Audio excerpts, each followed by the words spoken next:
바울의 말하는 것을 듣거늘 바울이 주목하여 구원받을 만한 믿음이 그에게 있는 것을 보고 큰 소리로 가로되 내 발로 바로 일어서라 하니 그 사람이 뛰어 걷는지라. 아멘. 어제 신문을 보니까 왜 일본 사람들이 영어를 못하느냐라는 기사가 실렸습니다. 한국이나 중국이나 대만과 비교할 때 일본 사람의 토플 평균 점수가 10점이 낮다는 것입니다. 그 이유를 영어 강습 방식에서 찾을 수 있다고 썼습니다. 회화 위주로 강습을 진행하는 것이 일본인과 맞지 않는다는 것입니다. 일본인의 습관과 일본인의 문화와 맞지 않는다는 것입니다. 일본 사람들이 성격이 조심스러운 편이기 때문에 실수를 두려워하고 적극적으로 나서는 것을 꺼리는데, 그렇기 때문에 회화 위주의 방식이 맞지 않는다, 다른 방식을 찾아야 된다라는 내용의 기사였습니다. 이 같은 원리가 신앙에도 적용이 될까를 생각하는 것입니다. 사람의 성격을 차별하는 것은 아니지만 사람이 실수를 두려워한다거나 또 적극적으로 나서는 것을 꺼린다면 경험할 수 없는 신앙적인 면이 있다는 것을 말씀을 드리는 것입니다. 오늘 본문이 그 전형적인 사례라고 볼 수 있습니다. 사도 바울이 설교하다가 어느 장애인이 구원받을 만한 믿음이 있는 것을 봤다고 했어요. 순간적으로 본 것입니다. 아마 눈이 마주칠 때 그 사람에게 하나님의 능력을 경험할 만한 믿음이 있다는 것을 순간적으로 느낀 것입니다. 그때 바울이 예배가 끝날 때까지 기다리지 않고 따로 그 사람을 데리고 어디 들어가서 하지도 않고 설교를 하다 말고 그 순간에 그 사람에게 내 발로 일어서라 했더니 그 사람이 일어났어요. 여기에서 우리가 발견하는 것은 아무리 하나님의 능력이 함께 하더라도 사람이 실수를 두려워하거나 남 앞에 나서는 것을 꺼린다면 이런 역사를 경험하지 못했을 것입니다. 바울도 실수를 두려워한다든가 내가 일어나라고 했는데 안 일어나면 어떡하지 두려워했다면 바울도 일어나라라고 말하지 못했을 것이고, 이 장애인도 내가 일어서려고 하다가 못 일어나면 어떡하지, 내가 사람들 앞에 나서다가 부끄러움을 당하면 어떡하지 꺼렸다면 바울도 일어나라고 말하지 못했을 것이요, 이 장애인도 일어나지 못했을 것입니다. 둘 다 하나님의 역사를 경험하지 못했을 것입니다. 성령이 하시는 일에는 이처럼 몇 가지 요소가 있는데, 첫째는 성령은 믿음을 보고 일하시는데 믿음을 성령이 포착하게 하신다는 사실, 그리고 성령이 하시는 일에는 순간성이 있다는 사실, 그리고 셋째는 그 순간에 순종을 하지 않으면 성령이 하시는 일을 경험할 수 없다는 사실입니다. 바람 따라 흐른다, 나도 흐른다. 성령은 바람처럼 움직이시기 때문에 우리가 성령을 경험하기 위해서는 함께 움직여야 되는 면이 있습니다. 그것을 순종이라고 부를 수 있는 것입니다. 만일 사람이 예정된 것 이외에는 받아들일 수가 없다든가 미리 계획한 범위를 벗어나지 못한다면 상당한 부담이 될 것입니다. 우리가 예배를 준비하고 교회를 준비하고 사역을 할 때 당연히 최고의 성과를 얻기 위해서 최대한 준비해야 됩니다. 최대한 만반의 준비를 해야 됩니다. 설교 준비를 하고 예배 준비를 하고 리허설을 하고 주보를 만들고 최대한 최고의 결과를 얻기 위해 만반의 준비를 해야 됩니다. 그러나 그건 우리의 역할이고 성령의 역할은 별도예요. 우리가 만반의 준비를 했다고 하더라도 주도권을 쥐고 계시는 분은 성령이십니다. 그렇기 때문에 성령이 내가 준비한 것 이외에 다른 방법으로 일하자라고 한다면 우리가 그것을 거부할 권리가 없습니다. 그렇다고 성령께서 독단적으로 움직이신다라는 말을 하는 것은 아니지만 성령은 하나님이시고 당신 뜻대로 일할 권한이 있습니다. 그걸 우리가 믿고 순종할 필요가 있습니다. 만일 내가 준비한 것, 내가 미리 준비한 각본, 내가 미리 계획한 그 범위 바깥을 나가기를 주저하는 사람은 성령이 일하실 만한 여유를 드리지 않는 것입니다. 내가 설령 일주일 내내 설교 준비를 하고 또 무슨 성가대가 레파토리를 준비하고 프로그램을 준비하고 나서서는 우리의 인생에 공부를 하고 취업 준비를 하고 만 가지 준비를 했을지라도 만일 하나님이 인도하시는 것이 다른 방향이라면 순종할 수밖에 없고 순종하는 것이 당연히 우리에게 유익합니다. 히브리 사람의 탈무드에 이런 말이 있다고 합니다. 사람은 생각하나 하나님은 웃으신다. 탈무드에 있는 거예요. 성경에 있는 말이 아니에요.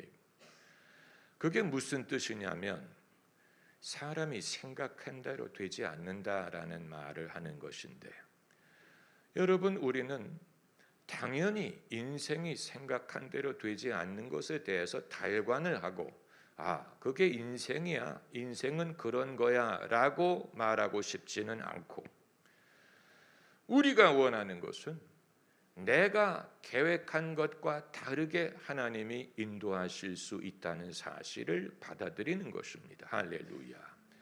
내가 만 가지 계획을 세웠더라도 하나님이 다른 방법으로 인도하신다면, 인도하시지 않는 게 문제지.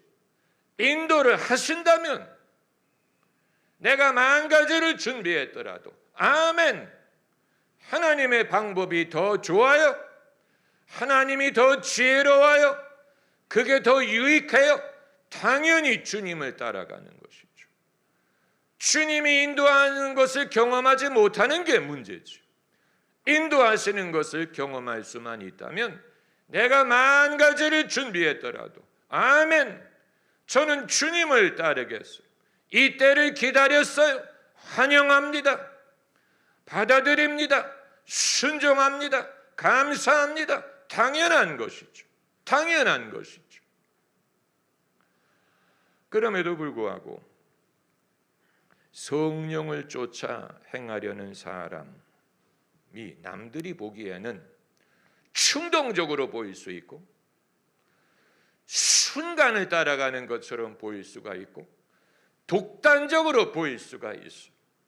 충동적으로 보일 수 있어. 당신은 필링이 꽂히는 대로 하느냐, 느낌대로 하느냐, 남은 어떻게 되느냐, 당신이 느끼는 대로 쫓아가느냐, 충동적이다, 이런 말을 들을 수가 있고, 순간을 쫓는다, 어떻게 사람이 순간적으로 계획했던 것을 바꾸고 순간적으로 바꿀 수 있느냐, 그건 너무 찰나적이다, 이런 말을 들을 수도 있고, 또 독단적이다, 당신이 혼자 결정하느냐, 당신 혼자 좌지우지하려고 하느냐, 당신이 모든 책임을 지려느냐, 남들은 고려하지 않고 어떻게 당신이 혼자 정하느냐, 독단적이다라는 말을 듣는 것을 두려워하지.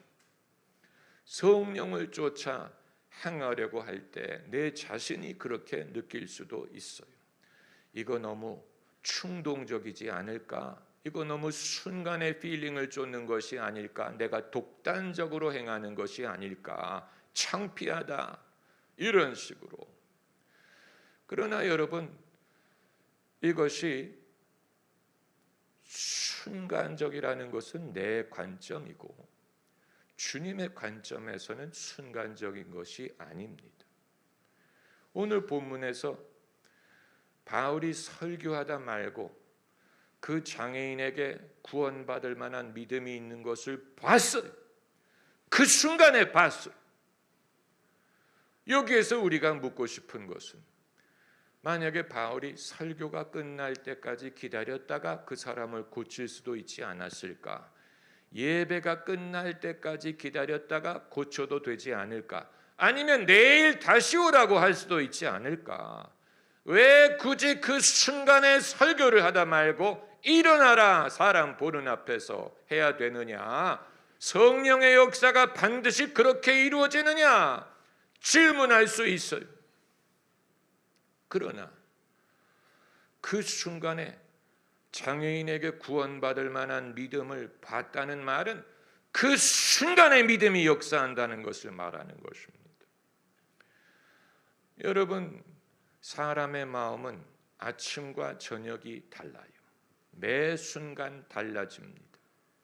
사람이 교회 가서 은혜를 받고 눈물을 흘리고 회개할 수도 있고 감동을 받을 수 있지만, 눈물을 닦고 일어서는 순간에는 마음이 다시 바뀔 수도 있어요.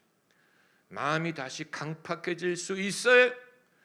교회에 와서는 마음이 움직여서 믿음을 갖고 내가 주님을 위해 살아야지라고 생각을 하더라도 교회 문을 나서는 순간에 술이 땡긴다, 이렇게 생각할 수도 있어요.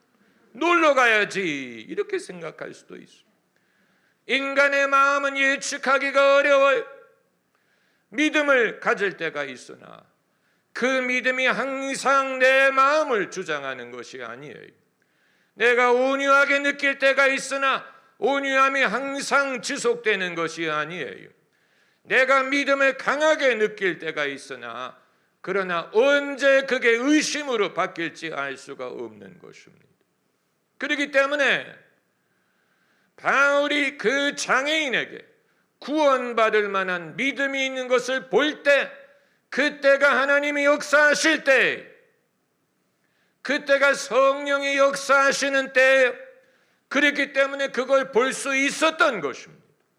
주님이 보여주신 이유는 지금이라기를 원하시기 때문이에요.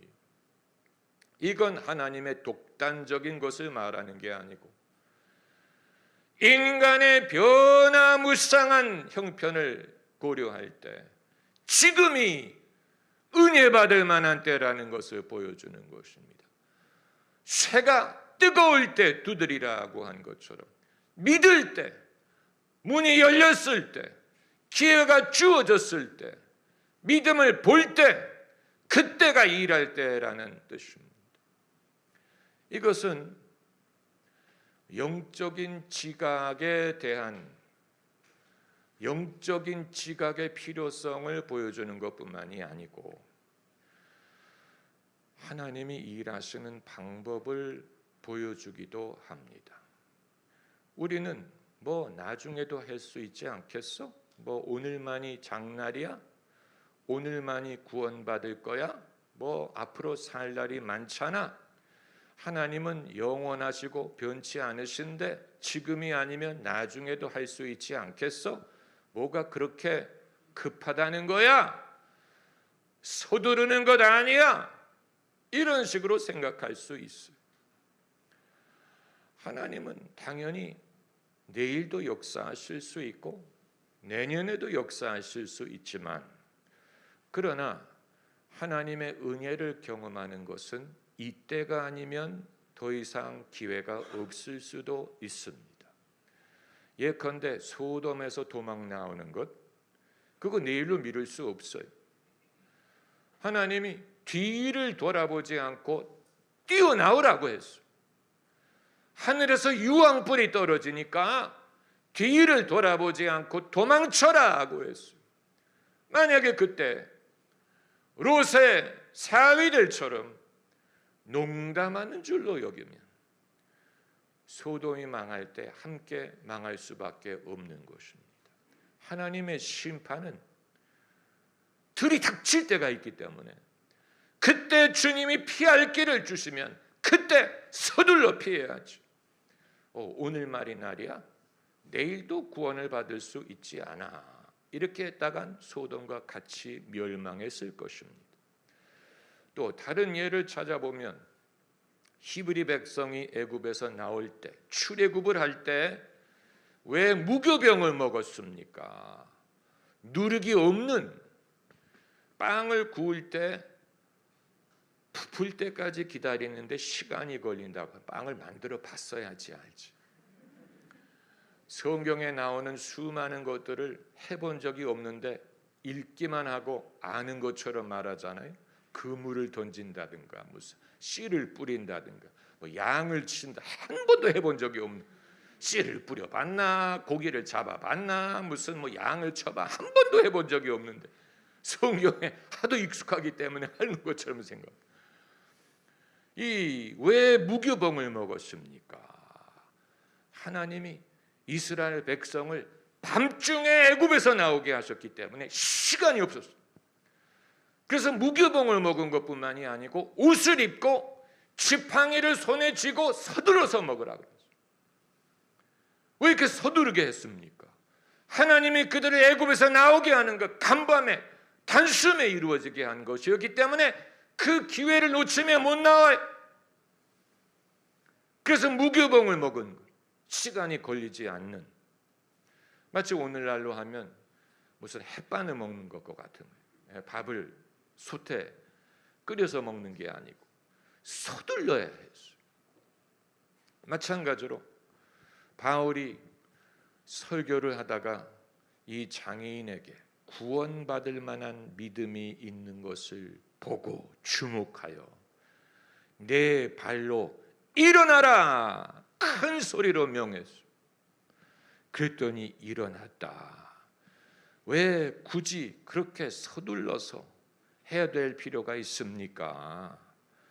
그 장애인이 지금은 구원받을 만한 믿음이 있으나 그 믿음을 내일도 지킬지 보장할 수 없고 지금은 집회를 나왔지만 다음 주에도 나올지 장담할 수가 없고 바울이 지금은 성령이 뜨겁게 역사하지만 내일도 그렇게 될지 장담할 수가 없기 때문에 믿음이 있고 성령이 함께 하시고 믿는 사람이 있을 때 지금이 은혜 받을 만한 때인 것입니다.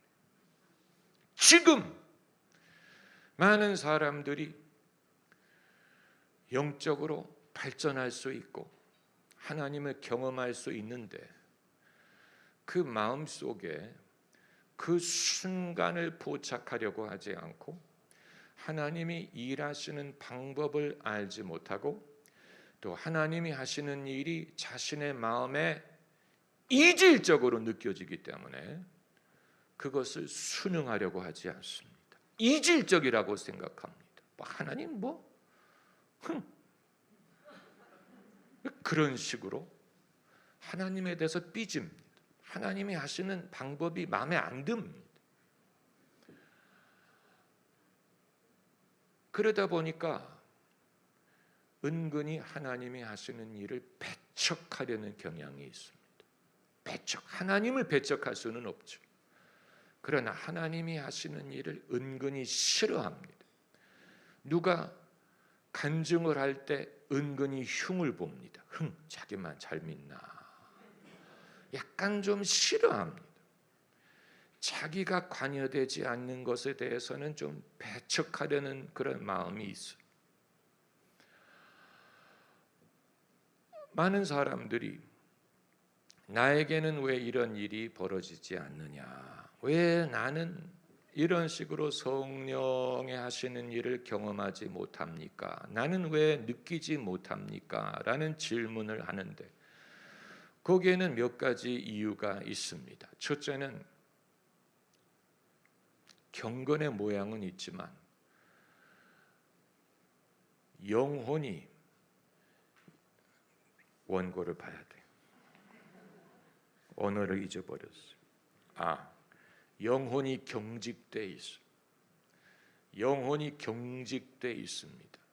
하나님을 모르는 게 아닌데 영적으로 이 성령을 따르는 법을 아직 배우지 못하다 보니까 마치 국수를 뜨거운 물에 끓는 물에 넣어서 끓여야 국수가 쫀득쫀득하고 먹을 수 있게 되지만 그러지 않으면 뻣뻣하죠. 뻣뻣한 국수를 먹다가는 체합니다. 한 번은 제가 베트남 쌀국수를 주문했는데 이놈들이 끓이지 않고 가져왔어요. 그래서 열어보니까 국수가 딱딱해. 끓이지가 않은 거예요. 먹을 수가 없죠. 인간의 영혼도 이와 같아요. 성령의 뜨거움 속에 들어가기 전에는 인간의 영혼이 경직돼 있어요. 경직돼 있어요. 그리고 두 번째 이유는 두려워하기 때문에 그래요. 성령을 두려워해요. 제가 여러분에게 방언을 강요하는 건 아니에요. 그러나 방언을 받지 못하는 사람이 공통적으로 갖고 있는 두려움이 있다고 봅니다. 사람이 성령 세례를 받아서 방언이 터져 나오는 것을 무엇에 비교할 수 있느냐면 샴페인을 터뜨리는 거에 비교할 수 있습니다. 여러분, 샴페인 뚜껑을 따는 것은 두려운 일입니다. 여러분도 두렵지 않습니까? 그거 열 때 이게 언제 펑 서면서 터질지 모릅니다. 그래서 약간 조마조마한 마음으로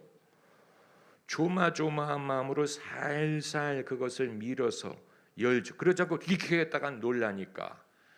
그래서 뚜껑이 열릴 때 펑 하면서 속에 있는 샴페인이 쏟아져 나오지 않습니까?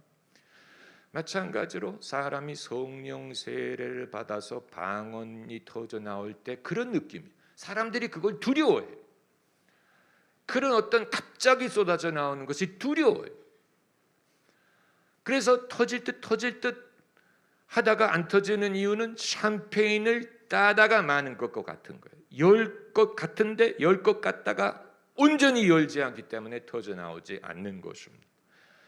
그리고 세 번째 이유는